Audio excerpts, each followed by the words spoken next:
AJ Legault is here with the latest development in an investigation we call double billing the badge. AJ? Randy, this latest refund ordered by the arbitration judge is in addition to more than $1 million already repaid, after we uncovered a complex scheme to rip off hundreds of Minnesota police and sheriff's departments. I don't see it.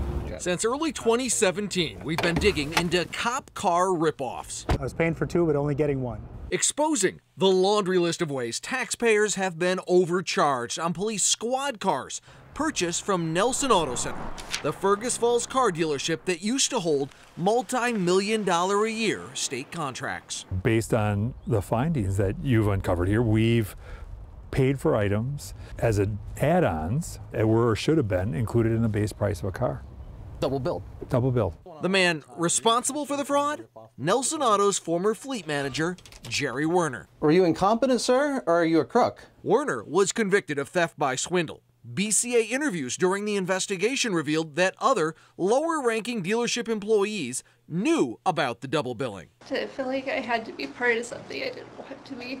But no one else faced criminal charges. Dealership owners Brent and Laurel Nelson told investigators they didn't approve the overcharges. None of us had any knowledge of this till and the BCA recordings show they cooperated with the investigation. I'm sick with what happened here, totally. After an audit, the dealership cut checks to more than 200 police agencies statewide, repaying $803,000. However, when the criminal investigation ended, Carol Levins kicked back in. We audited the state's audit and found hundreds of thousands of dollars in other questionable billing the state had missed. 0.95. These numbers don't match. Not even close. Retired now, Steve Kleiber has a fleet sales and law enforcement background. He originally blew the whistle to Carol Levin almost 2 years ago when he suspected double billing, but couldn't get the Department of Administration or State Patrol to listen to him. After the state audit, we asked Kleiber to review invoices we got through an open records request. Even though the state contract set Nelson Auto's profit per vehicle at $224.94, we discovered they often made much more. $1,253.80. That's what they made in profit off the one vehicle. One vehicle. So the Department of Administration reopened its investigation and demanded Nelson Auto make hundreds of thousands of dollars in additional refunds to both taxpayers and Ford Motor Company.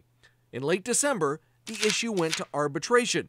According to the ruling, Nelson Auto will repay another $190,000 to Minnesota law enforcement agencies, reimburse Ford another $36,000 for improper rebates the dealership got, and no longer do business with the state.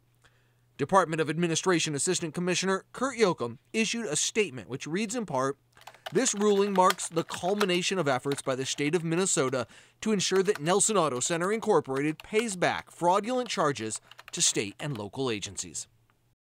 Well, all told, our investigations prompted refunds to law enforcement and to Ford totaling nearly $1.4 million.